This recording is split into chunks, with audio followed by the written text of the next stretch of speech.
अस्सलाम वालेकुम जी।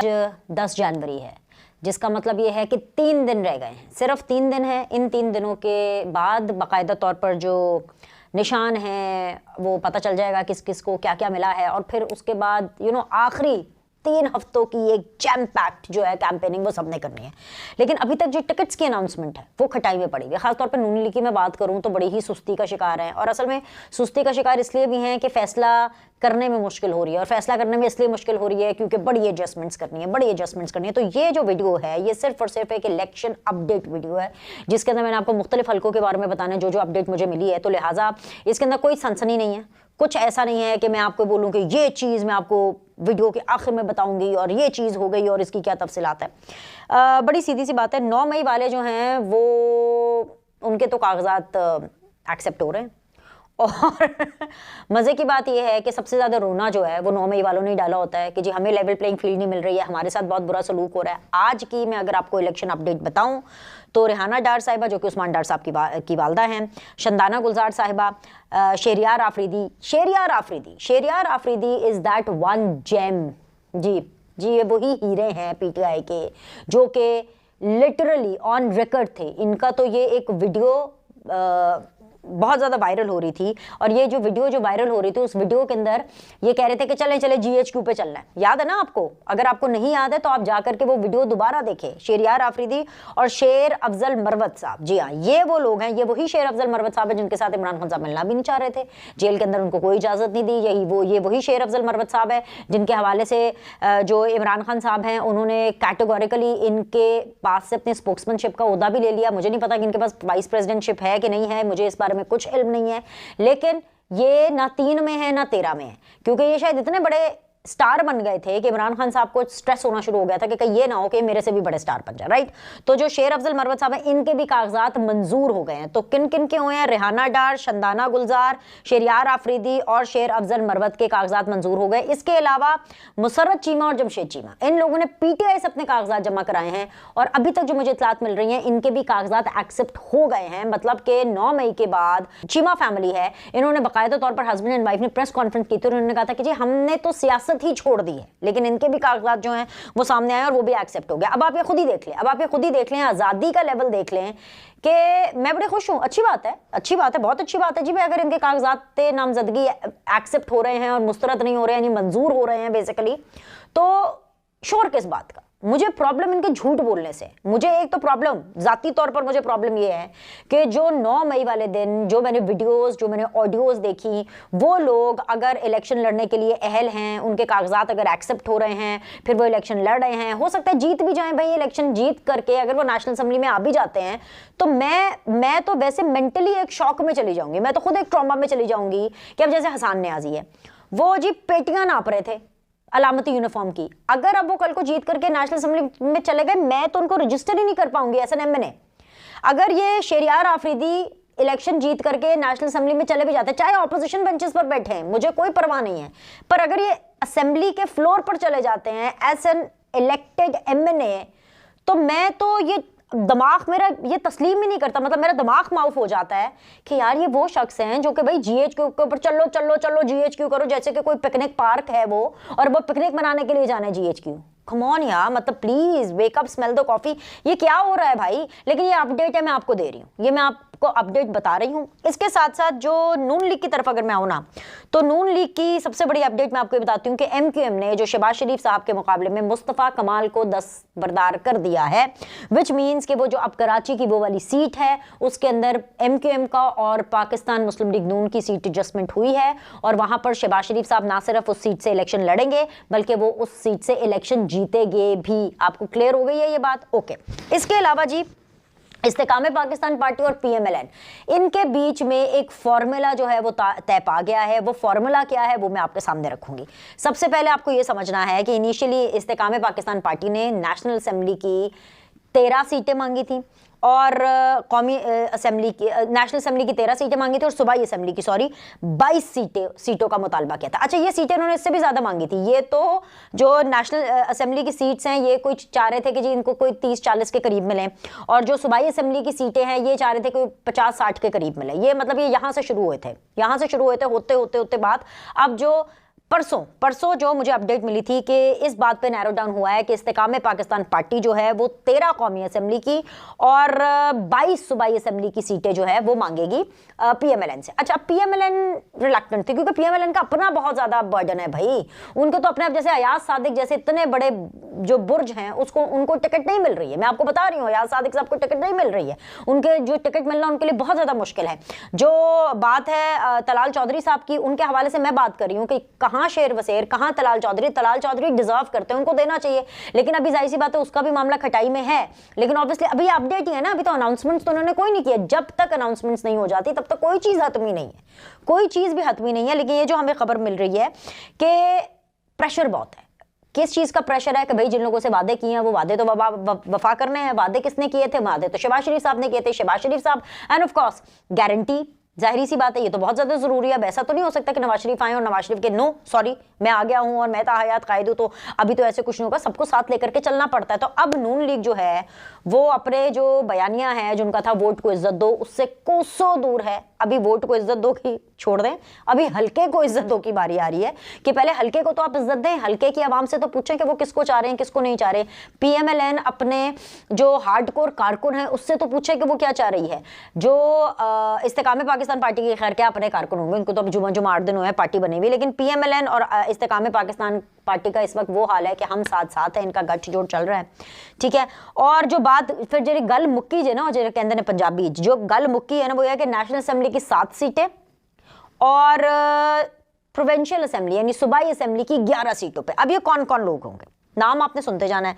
सबसे पहले जी जहांगीर खान तरीन जो कि अपना इलेक्शन लोधरा से लड़ते थे, उनको कहा गया है कि नून लीग की तरफ से कि आप लोधरा से इलेक्शन ना लड़ें, आप हमारी तरफ से, हम आपको एडजस्ट करते हैं, आप हमारी तरफ से मुल्तान में इलेक्शन लड़ें। तो लिहाजा जहांगीर खान तरीन को एडजस्ट किया जा रहा है और लोधरा के बजाय NA 149 यानी मुल्तान से उनको एडजस्ट करेंगे। मुल्तान में अब जिस सीट पे जहांगीर खान तरीन साहब इलेक्शन कंटेस्ट करें वहां पे नून लीग अपना कैंडिडेट नहीं खड़ा करेगी और वहां पे जहांगीर खान तरीन के जो मद्दे मुकाबिल हैं वो गिलानी साहब के साहबजादे होंगे, ठीक है। So it is basically Gilani versus Jahangir Khan Tareen और इट इज़ इन मुल्तान, ठीक है। सो एक जहांगीर खान तरीन साहब की सीट एडजस्ट हुई है। दूसरी जो अलीम खान है, अलीम खान की सूबाई में भी एक सीट उनको दी गई है, एडजस्ट की है, और एक नेशनल में भी किया है। जो नेशनल है उसमें NA 117 उसके अंदर उनको एडजस्ट किया गया है और NA 117 में एडजस्टमेंट का मतलब ये है कि NA 117 में अयाज सादिक और अली परवेज मलिक और अलीम खान ये तीनों थे। इसका ये मतलब है कि ना अयाज सादिक साहब को पीएमएलएन ये सीट दे रही है, ना अली परवेज साहब को ये सीट दे रही है। तो ये सीट अब वो विड्रॉ कर रहे हैं अपने कैंडिडेट को और वो जो है अलीम खान के हक में उनको दस्तबरदार कर रहे हैं। सो बेसिकली अलीम खान को NA 117 जो है वो दे दी गई है। दो सीट, दूसरी सीट हो गई नेशनल की। तीसरी सीट, 7 सीटें पूरी करूंगी भाईजान, 7 सीटें पूरी करूंगी। ओन चौधरी को NA 128 में लाहौर में एडजस्ट किया गया। अब NA 128 में आई गेस के हाफिज नुमान साहब थे, if I am not mistaken. मैंने एक वीडियो भी इसके ऊपर की थी, वो तब पूरा मेरे सामने चार्ट वार्ट था।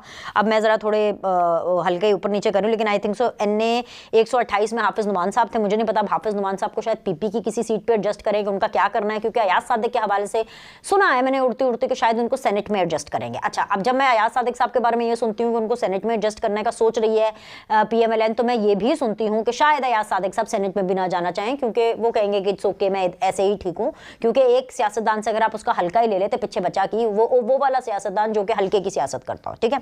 सो एनीवेज आइदर वेज जो है ना ये अयाज सादिक साहब के साथ कुछ अच्छा नहीं हुआ, मतलब आइदर वेज। खैर अच्छा जी, इसके अलावा जी ओन चौधरी साहब को NA 128 लाहौर में एडजस्ट किया गया है।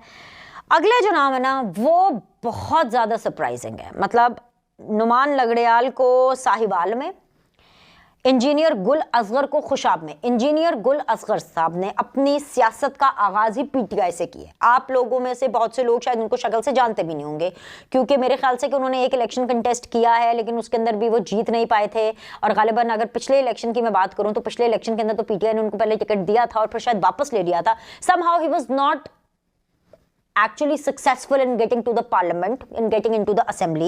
So अब इस दफा इंजीनियर गुल असगर को खुशाब से जो है वो एडजस्ट किया गया है। ये इनकी एक सीट है जो कि उन 7 सीटों में शामिल है जिसके ऊपर फाइनल नैरो डाउन हुआ है। IPP ने कहा 13, नून लीग ने कहा नहीं जी 13 नहीं ले आप नेशनल असेंबली की, आप आराम से 7 सीटें लें, इसके ऊपर आप बंदे का पुत्र बन के एडजस्ट करें। वो जी इस्तेकाम पाकिस्तान पार्टी मान गई है। तो भाई ये इंजीनियर गुल असगर साहब है खुशाब से। आमिर कियानी, जी जी जी जी जी जी बिल्कुल वही आमिर कियानी जो कि बहुत ज्यादा एंटी PMLN भी रहे हैं। जी जी वही आमिर आमिर कियानी, जिन्होंने प्रेस कॉन्फ्रेंस करके बहुत अर्ली डेज में, ये पहले पड़ाव में इन सारे लोगों ने प्रेस कॉन्फ्रेंस की थी, उन जिन लोगों ने की थी उनमें आमिर कियानी साहब थे, और उन्होंने कहा था कि भाई मैं तो पीटीआई क्या, मैं तो सियासत ही छोड़ा हूं। लेकिन अब एकदम से उनको ख्याल आ गया कि जी अब उनको सियासत करनी है, और आमिर कियानी को इस्लामाबाद से जो है वो एडजस्ट किया जा रहा है। इनकी भी सीट वो उन सीटों में से है जिसके ऊपर पीएमएलएन अपना कैंडिडेट खड़ा नहीं करेगी, बल्कि इनको जो है वो अकोमोडेट करेगी। गुलाम सरवर खान, मतलब दैट इज वन नेम जो कि वजीर हवाबाजी के भी रहे हैं। उन्होंने अपनी बातों से पता नहीं पीआईए को इतना नुकसान पहुंचाया, पाकिस्तानी पायलट्स को इतना नुकसान पहुंचाया, मतलब अपनी वजीर थे हवाबाजी के, मतलब पीटीआई में हवा में ही बातें करते थे। लेकिन भाई उनको टिकट मिल रहा है, भाई उनको एडजस्ट कर रहे हैं। इस्तेकाम पाकिस्तान पार्टी में गुलाम सरवर खान को पिंडी से एडजस्ट किया जाएगा। नून लीग इनका ख्याल करेगी। सीट एडजस्टमेंट के अंदर इनका भी जो है वो सीट वो जुमरे में आती है। अच्छा, अब इनका आना टेक्निकली नहीं आना चाहिए था। मैंने उनसे कहा कि भाई क्यों, मैंने अपने टेलीविजन प्रोग्राम में भी पूछा, मेरे शो के अंदर मौजूद थी ताहिरा औरंगजेब साहिबा। मैंने उनसे कहा कि भाई अपने दिल पे हाथ रख के आप बताएं, आप ये छोड़ दें कि आप इस वक्त नून लीग को रिप्रेजेंट कर रही हैं। आप मतलब माशाल्लाह से कोई तीसरी चौथी दफा पार्लियामेंट में आने वाली हैं। अभी आगे भी ताहिरा औरंगजेब साहिबा का रिजर्व सीट में नंबर 1 पे नाम है। तो भाई आप क्या ये एक्सेप्ट करती हैं कि इनको आना चाहिए? तो उन्होंने कहा कि जी मैं तो बिल्कुल एक्सेप्ट नहीं करूंगी। तो मैंने कहा भाई ये पीएमएलएन का कारकुन भी यही कहता है, आपने ये पीएमएलएन के कारकुन की दिल की आवाज़ है कि वो भी ये कहता है। लेकिन यहाँ पे मामला पता क्या है कि गुलाम सरवर खान साहब ने जो है ना वो चौधरी निसार साहब को हराया था। तो चौधरी निसार साहब तो फिर आपको पता है ये सियासत है भाई, ये सियासत है। वोट को इज्जत दो की बाद में बात आएगी। अब चौधरी निसार साहब से भी तो स्कोर सेटल करना है ना, चौधरी निसार साहब को तो अकोमोडेट नहीं करना।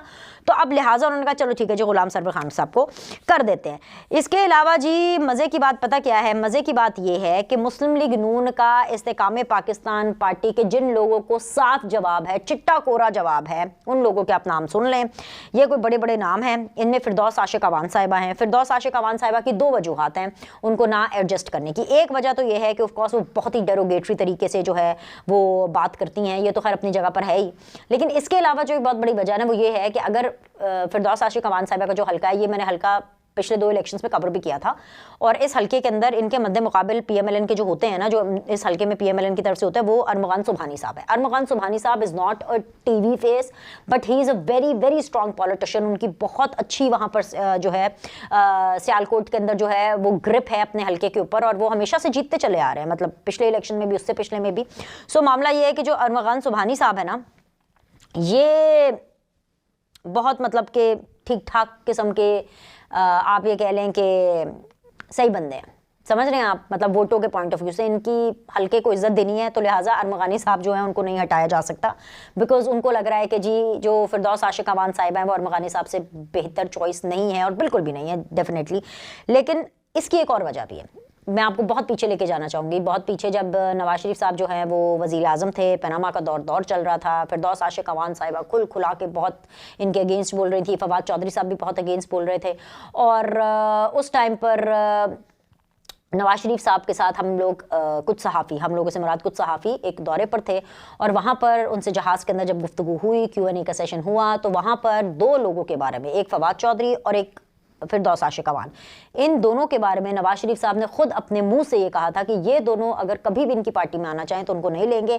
फवाद चौधरी साहब ने पीटीआई ज्वाइन करने से पहले थ्रू शाइस्ता परवेज़ एंड उनके जो हस्बैंड हैं तब वो हयात थे, परवेज़ मलिक साहब, उनके थ्रू सिफारिश कराई थी मियां मोहम्मद नवाज शरीफ साहब को कि फवाद चौधरी साहब को नून लीग में शामिल कर ले, लेकिन तब भी मियां मोहम्मद नवाज शरीफ साहब ने मना किया था। इसके अलावा सिफारिश आई थी फिरदौस आशिक अवान साहिबा की भी पीटीआई ज्वाइन करने से पहले कि जी हम नून में जाना चाहते हैं। फिरदौस आशिक अवान साहिबा ने और फवाद चौधरी ने, दोनों ने कहा कि हम नून में जाना चाहते हैं, और उस टाइम पर भी नवाज शरीफ साहब ने, ये डिसीजन नवाज शरीफ साहब का था, और ये मैंने ही सवाल किया था, और उन्होंने मुझे ही जहाज़ में बैठ करके सवाल का जवाब दिया था। तो फिरदौस आशिक अवान साहिबा को एडजस्ट ना करने की एक वजह यह भी है कि नवाज शरीफ साहब ने बहुत पहले ही कुछ ऐसे नाम हैं जिनको अपनी पार्टी में शामिल ना करने के हवाले से एक हतमी राय बना ली हुई है, एक फैसला कर लिया हुआ है, तो वो फैसला नहीं बदल सकता।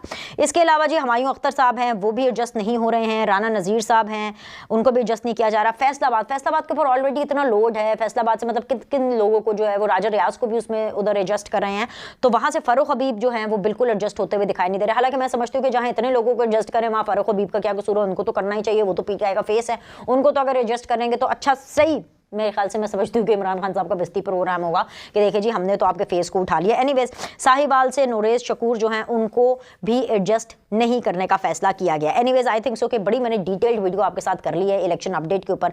ये तमाम तर जो है ये सूरत हाल है जिसके ऊपर मेरे ख्याल से कि आप लोगों को काफ़ी इन्फॉर्मेशन मिलेगी, आपको लोगों को काफ़ी क्लैरिटी आई होगी। बस अब देखते हैं कि अनाउंसमेंट कब होगी, और जिस दिन अनाउंसमेंट होगी आपने ये वाली वीडियो भी मेरी याद रखनी है, और वो जो पीछे जो मैंने लाहौर के 14 हलकों के ऊपर जो वीडियो किया वो भी याद रखनी है। इस हवाले से जैसे जैसे मुझे इन्फॉर्मेशन आती रहेगी, इलेक्शन अपडेट जो है वो मैं आपको देती रहूँगी। अभी के लिए लाइक करें, सब्सक्राइब करें। आपसे अगली वीडियो में मिलते हैं, क्योंकि अगली वीडियो में असल में बहुत ही चटपटी और धमाका खेज खबरें, मिस मत कीजिए।